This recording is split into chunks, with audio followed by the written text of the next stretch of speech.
start with anomalies. Advanced knowledge appearing too early. The Sumerians with their sophisticated mathematics, the Egyptians with their astronomical precision, Göbekli Tepe predating agriculture, myths scattered across continents describing teachers from the sea, megalithic sites built with impossible accuracy. None of it made sense individually. Then Plato's account. Not vague mythology, but specific details. 9600 BCE, an island beyond Gibraltar. Concentric rings of water and land. Violent earthquakes and floods destroying it in a day and night. That date, 9600 BCE, matches exactly when the Younger Dryas ended, when Ice Age conditions collapsed catastrophically, when sea levels rose 400 feet, drowning coastlines worldwide. Egypt emerged fully formed around 3100 BCE with writing, architecture, astronomy already sophisticated. No learning curve. They spoke of Zep Tepi, the first time, when gods taught humans, dated to 10,000 years before their era. The Shemsu Hor, followers of divine teachers, preserving ancient knowledge through dark ages. The Sphinx, possibly carved during wetter climate period around 10,000 BCE, showing water erosion impossible in Egypt's arid millennia. Sumer appeared with no clear precursor, carrying advanced mathematics, astronomical knowledge requiring centuries of observation, and explicit traditions of the Ap-Kalu, wise beings emerging from the sea who taught civilization systematically, their language unrelated to any other, suggesting foreign origin. The Persian Gulf Basin, now water, was fertile valley during Ice Age, exactly what Sumerian texts describe before the flood drowned it. The Americas preserved legends of bearded teachers arriving from eastern seas after great floods. Quetzalcoatl, Viracocha, different names, same story. They taught agriculture, astronomy, mathematics, architecture, then departed across the water.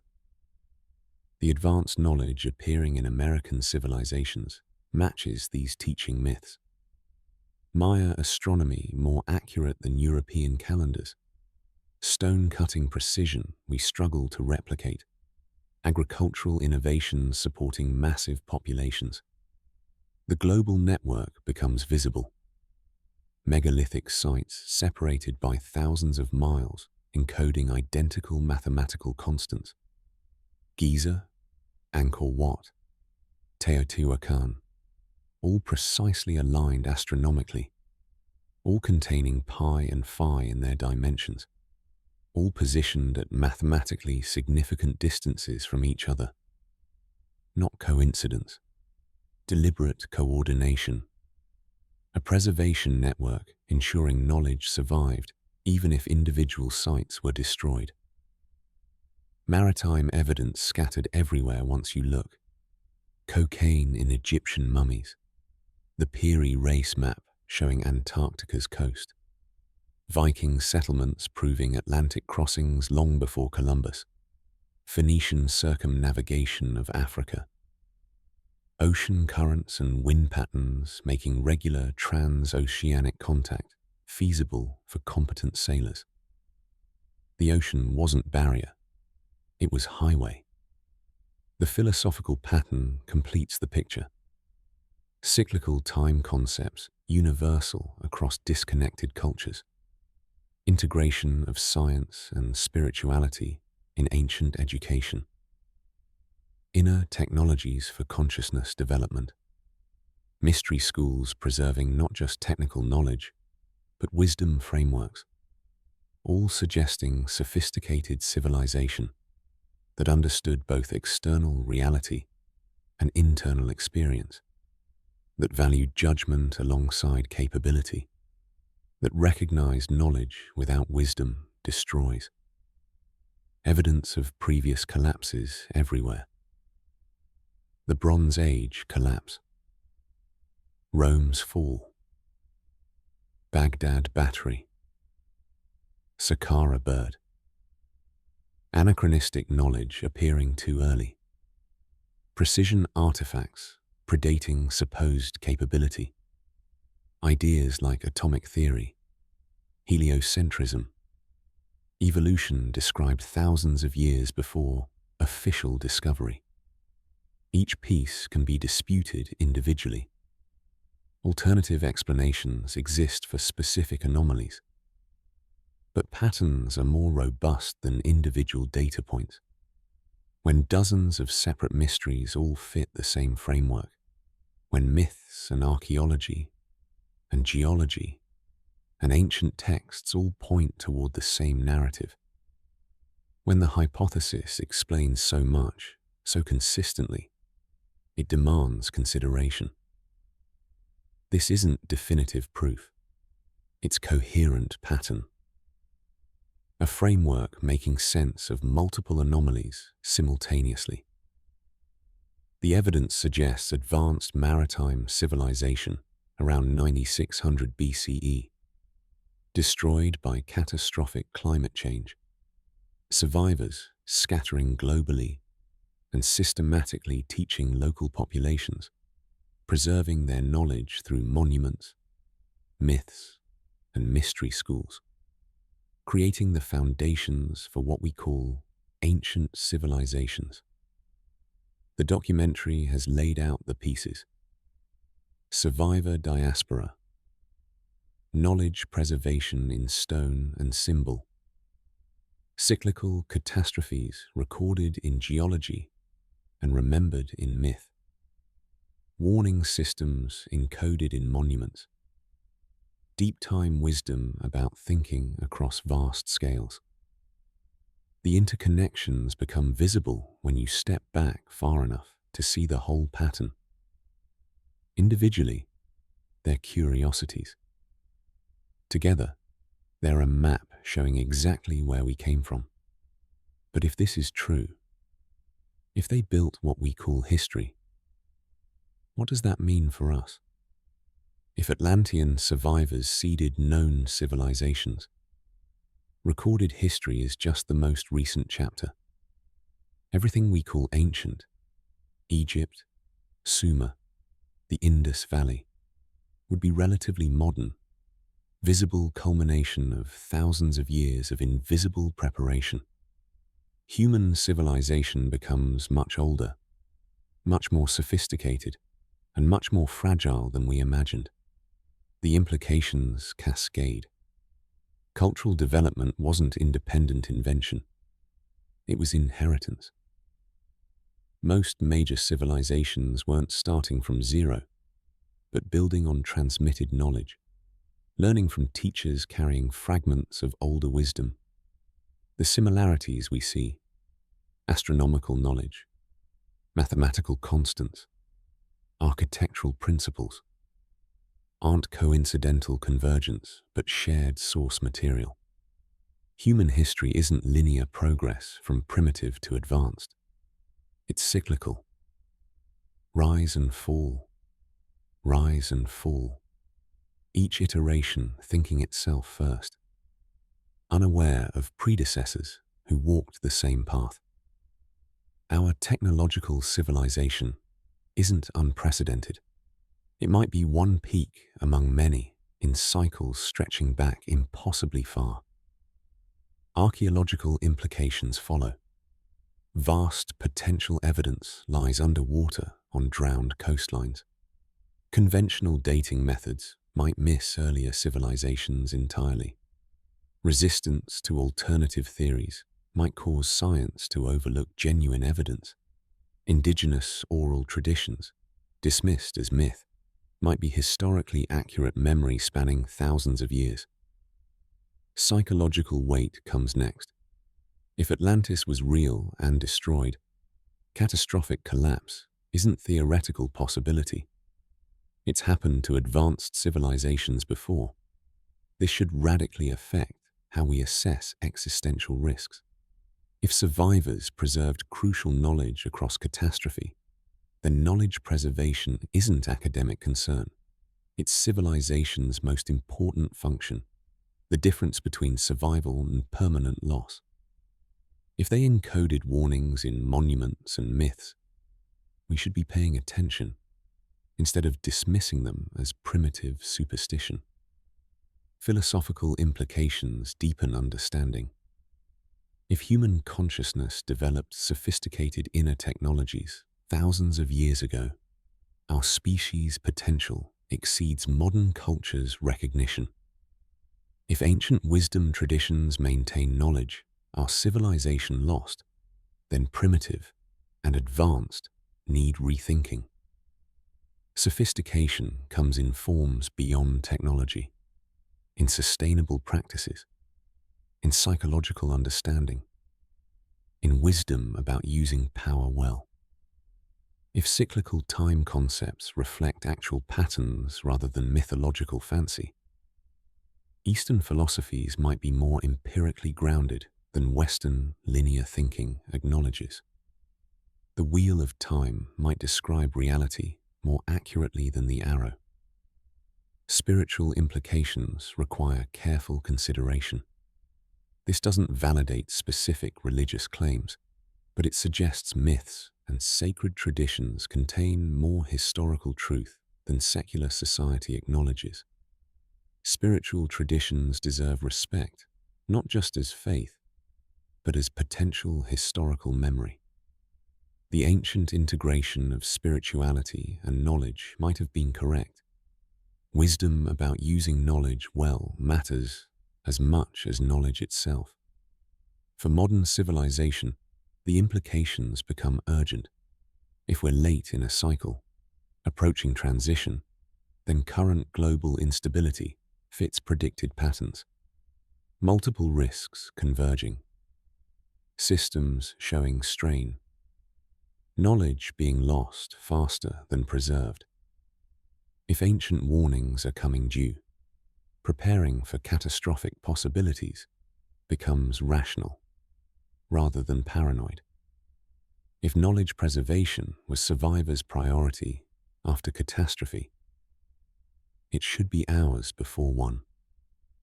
If they rebuilt civilization across thousands of years of struggle, recovery is possible even after worse disasters, but only if knowledge survives the collapse.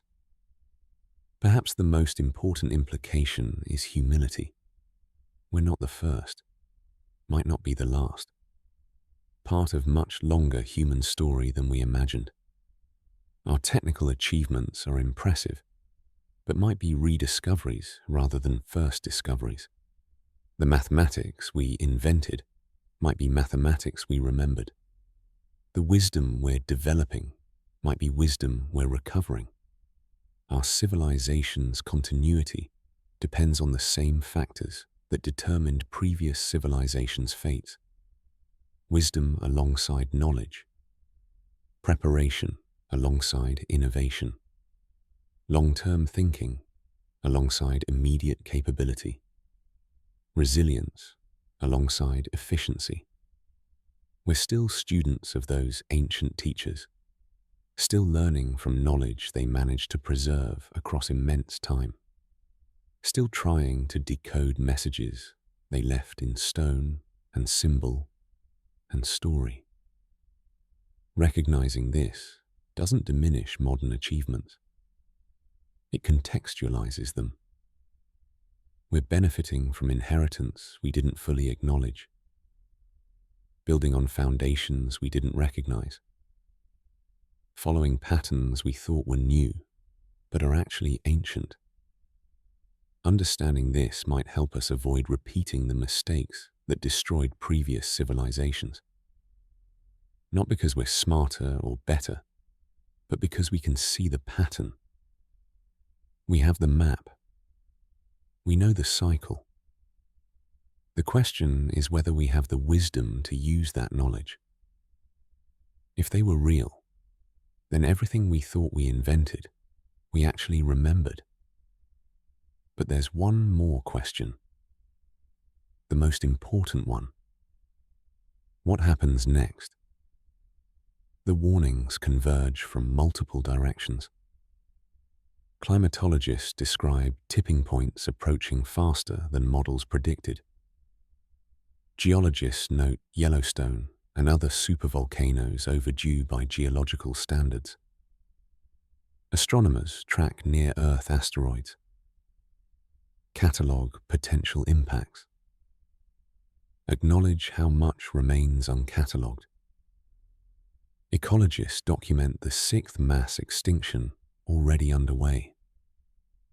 Social scientists observe increasing instability, polarization, systems under unprecedented stress.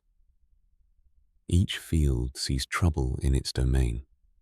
Together, they sketch multiple catastrophic scenarios, any one of which could dramatically alter civilization's trajectory. Are risks genuinely increasing, or are we just more aware? Both, probably. Population density means any disaster affects billions. Global interconnection means regional collapse cascades worldwide. Resource depletion and climate change create vulnerabilities previous civilizations never faced. Nuclear weapons and bioengineering give us self-destruction capabilities no previous society possessed. We face unprecedented risks from our own technological power. But previous civilizations probably felt similarly at their ends. Atlanteans likely didn't see catastrophe coming. Romans in 400 CE didn't expect their empire's imminent collapse. Bronze Age peoples were blindsided by the collapse that erased their world. The question isn't whether catastrophe is possible. It obviously is. The question is whether we're prepared.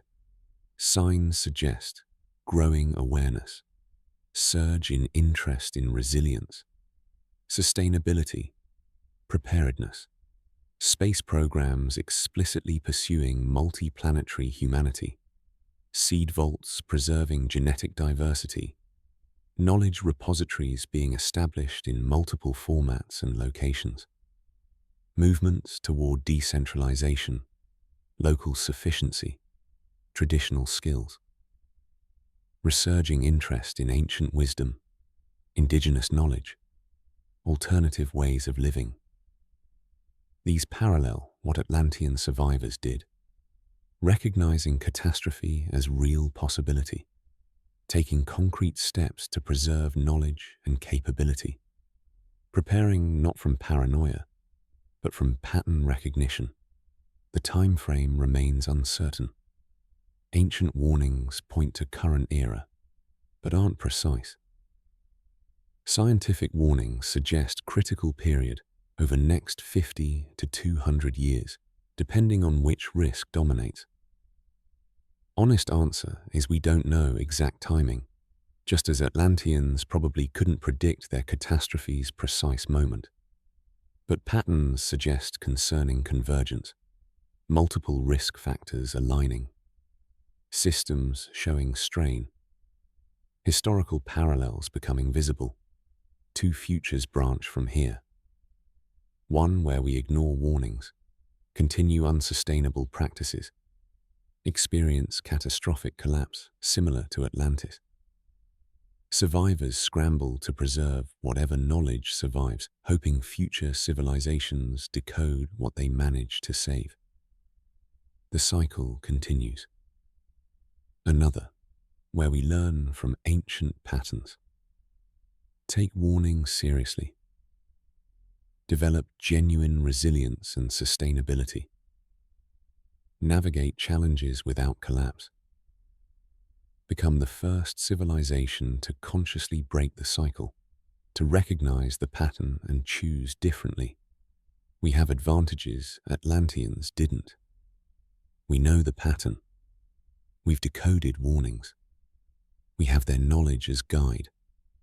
We could choose differently. But this requires overcoming short-term thinking, political division, institutional inertia, exactly what prevented previous societies from adapting when they had the chance. Whether catastrophe comes or not, ancient knowledge has value. It teaches resilience, sustainability, wisdom, deep time thinking, knowledge preservation methods. Whether we're preparing for collapse or just building better civilization, survivors' lessons remain relevant. They showed that civilization can persist through catastrophic change if knowledge is preserved and wisdom maintained. That might be their ultimate gift. Not predicting when next collapse comes, but showing us how to survive it when it does, and maybe, just maybe, how to prevent it if we're wise enough. The cycle turns whether we're ready or not, but for the first time in the pattern's long history, a civilization can see it coming. We have the map. We understand the cycle. We've decoded the warnings left in stone and myth. The cycle turns whether we're ready or not. But for the first time, we can see it coming. So the question becomes personal. What will you do with this knowledge? The Atlantean survivors weren't superhuman. They weren't chosen by gods or blessed with special powers. They were people who watched their world drown and made a choice. Knowledge matters enough to fight for, to preserve, to transmit across whatever comes next. That choice defined them. That choice created the legacy we've been exploring. Anyone can make that choice. Being a knowledge keeper doesn't require credentials or special training. It's conscious decision to value knowledge, to take responsibility for its preservation, to pass it forward. It starts with recognizing that everything we know is fragile, that skills and wisdom can vanish within a generation if no one teaches them, that forgetting is the default state unless we actively resist it. Start practical. Learn skills that don't require infrastructure. Gardening, understanding how food actually grows, how soil works, what plants need. Cooking from scratch without relying on processed ingredients or electric appliances. Basic medicine, recognizing common ailments, knowing which plants help healing, understanding when to worry and when to wait. Traditional crafts, working with your hands, understanding materials, creating functional objects. Repair and maintenance, fixing things instead of replacing them. Understanding how tools work, developing mechanical intuition. These aren't prepper extremes. These are fundamental human capabilities our ancestors possessed as baseline competence.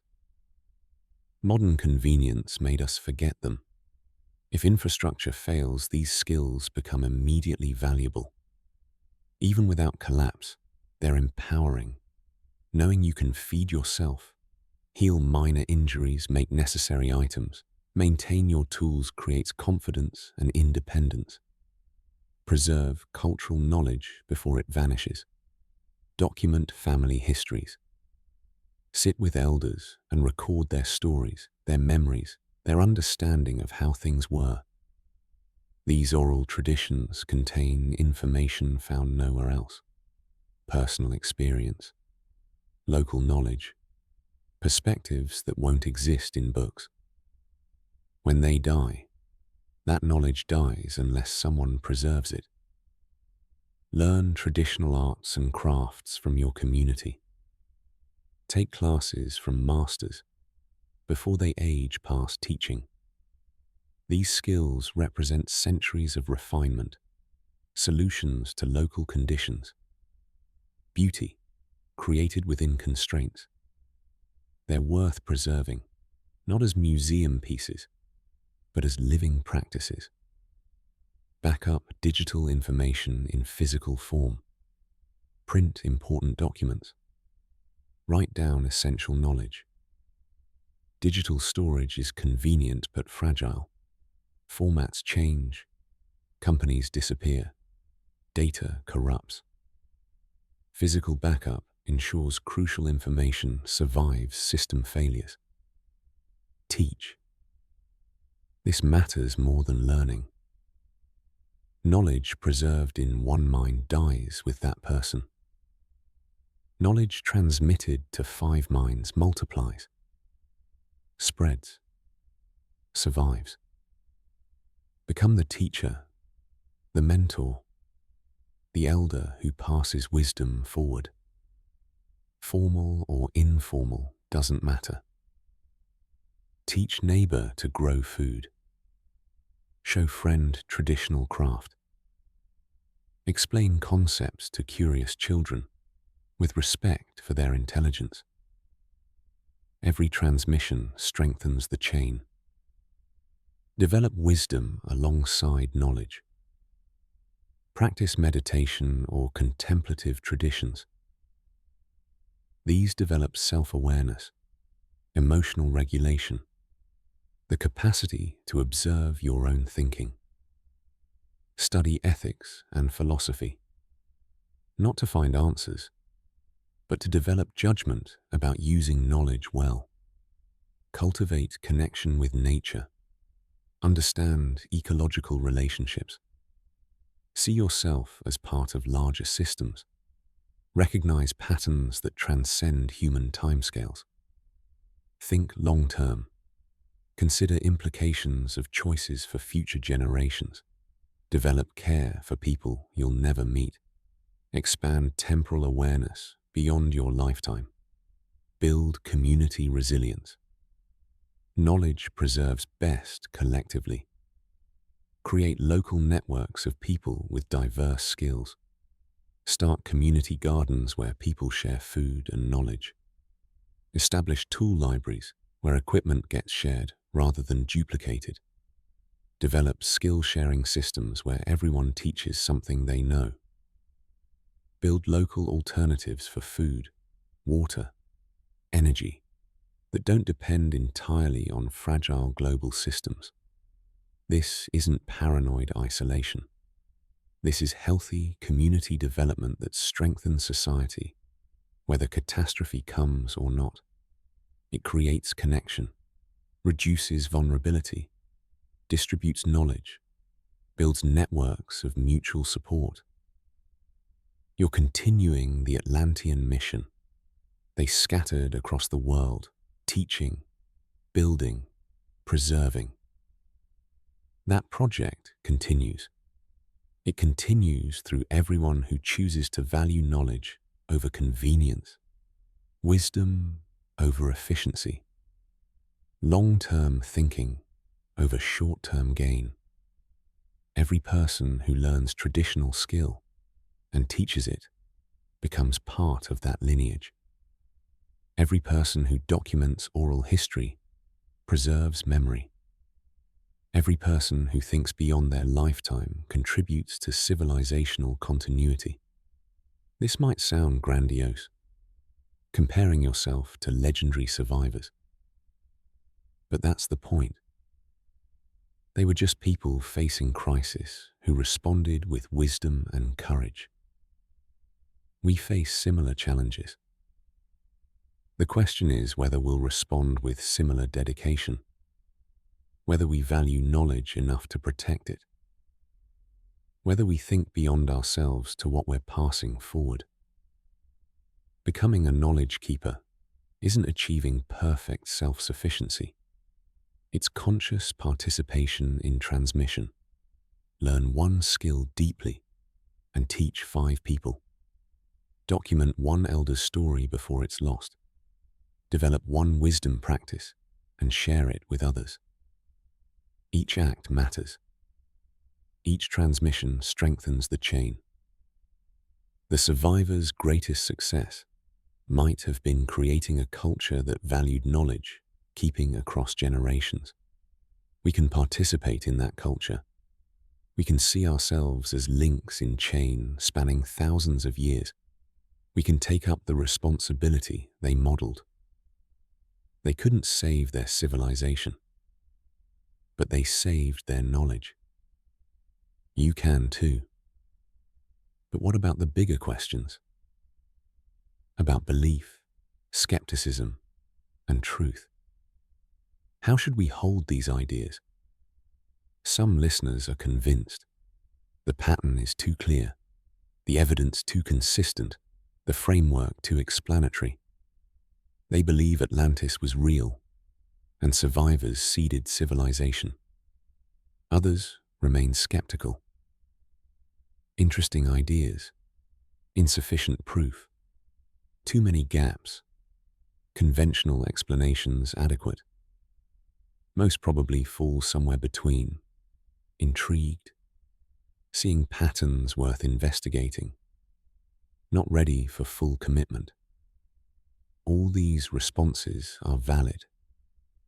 Belief implies certainty, commitment to truth claim. Entertainment implies holding ideas as possibilities, useful frameworks without requiring certainty. Ancient mystery schools understood this distinction. They taught through paradox and myth rather than dogma, cultivating capacity to hold multiple perspectives simultaneously, developing comfort with uncertainty. Perhaps entertaining ideas, remaining open while maintaining skepticism, is more valuable than either rigid belief or dismissal. The Atlantean hypothesis organizes anomalies into coherent pattern. It offers practical wisdom about knowledge preservation, cyclical thinking, resilience. It encourages questioning mainstream narratives and considering alternatives. These utilities have value regardless of whether Atlantis literally existed as Plato described. Mainstream academia requires extraordinary evidence for extraordinary claims. Reasonable standard. The Atlantean hypothesis hasn't met that burden for most scholars. No underwater city definitively located. No clear Atlantean artifacts identified. Conventional explanations exist for most anomalies, but absence of definitive proof isn't proof of absence. Many discoveries once dismissed as impossible are now accepted fact. The Atlantic remains largely unexplored. Conventional explanations might be wrong. The narration suggests holding space for unknown, neither requiring proof to consider possibility, nor considering it proven without proof. Different people can relate to these ideas differently, all appropriately. Scholars might treat it as hypothesis worth investigating, directing research toward overlooked evidence. Practitioners might adopt ancient wisdom techniques regardless of their origin story. If meditation works, does it matter whether Atlanteans practiced it? Preppers might view it as framework for understanding risks and preparing sensibly. Philosophers might engage with metaphysical and epistemological questions it raises. Artists might use it as creative inspiration without literal commitment. This documentary's intention wasn't proving anything definitively. It was presenting patterns worth considering, inviting re-examination of assumptions, showing that alternative narratives exist that explain available evidence. Whether Atlantis was real or not, the patterns discussed, advanced ancient knowledge, cyclical catastrophes, importance of wisdom and preparation, have value. Skeptics might say this cherry-picks evidence, ignores alternative explanations, promotes pseudoscience. Fair criticisms, perhaps. But mainstream narratives also cherry-pick, also ignore anomalies that don't fit, also resist paradigm shifts that threaten established understanding. The point isn't blind acceptance. It's mindful consideration. The healthiest relationship with these ideas might be curiosity without closure, staying open to evidence, willing to update beliefs as new information emerges. avoiding rigid positions in either direction. The ancient mysteries weren't meant to be solved but lived with, questions that transform those who engage them, rather than answers that close investigation. Perhaps the question, did Atlantis exist? And did survivors build our civilizations? Is valuable precisely because it doesn't have easy answer. It keeps us questioning, investigating, considering alternatives to comfortable narratives. The mystery has value beyond any definitive solution. Maybe truth isn't binary. Maybe it's layered. Something happened around 9600 BCE that catastrophically changed human civilization. Survivors of something scattered with knowledge. Myths preserve distorted memories of real events. The Atlantis story is one culture's version of global trauma. Specific details may be mythologized, but the pattern is real. We might never know with certainty what exactly happened, but we can recognize that conventional history is incomplete, that ancient wisdom deserves respect as potential knowledge rather than dismissal as primitive superstition, that we're part of cycles older and larger than we imagined. That recognition has value whether or not we can prove the specific Atlantean hypothesis. The truth might not be about proving or disproving. It might be about learning to see what the mysteries are showing us, about developing capacity to hold complexity without needing certainty, about cultivating wisdom to work with partial knowledge rather than demanding complete answers. The Atlantean survivors, if they existed, encoded their knowledge in ways that revealed progressively as civilizations advanced. Maybe the ultimate encoded message is this: seek truth, but don't let certainty prevent you from engaging with mystery. Preserve knowledge, but recognize you'll never know everything. Build wisely, but accept that some questions remain open. Maybe the truth isn't about proving or disproving. It's about learning to see what the mysteries are showing us. So as we reach the end of this journey, what do we take with us? We started with anomalies and questions, explored ancient civilizations and their mysteries, examined evidence and patterns, considered warnings and wisdom.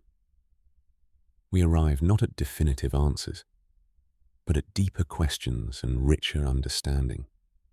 This is appropriate. The most important truths don't close investigation. They open it. They don't end curiosity. They deepen it. What have we learned, regardless of what we believe?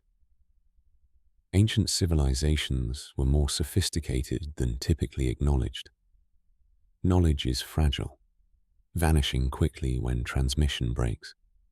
Human history might be much longer and more complex than conventional timelines suggest. Civilizations rise and fall in cycles influenced by both human choices and natural catastrophes. Wisdom, how to use knowledge well, matters as much as knowledge itself. Indigenous and traditional cultures maintain valuable knowledge. Modern society dismisses. We're part of vaster human story than our individual lives, or even our civilization's time span. These insights have value whether Atlantis literally existed as described. The Atlantean story is mythologically true, even if historically uncertain. It captures real patterns. Catastrophic collapse. Knowledge preservation. Survivor diaspora. Teaching across cultures. Civilization rising from ruins. Whether there was a specific place called Atlantis, or whether the story represents multiple events compressed into single narrative, the archetypal truth remains. Civilizations fall. Knowledge must be preserved. Survivors teach. Humanity rebuilds. This cycle has happened, is happening, will happen. The Atlantis story gives it name and face and narrative that helps us understand and remember. Did Atlantis survivors build what we call history? Perhaps better question is, do we have the wisdom to ensure our civilization contributes to what future generations will call history? We're always both inheritors and ancestors, both students and teachers, both recipients of knowledge from past and trustees of knowledge for future. Whether we descend from Atlantean survivors or not, we face the same challenges. How to preserve what matters through chaos and change. How to teach wisdom alongside knowledge. How to think beyond individual lives to civilizational timescales. How to prepare for catastrophes while hoping they don't come. Human story is defined by memory and forgetting both.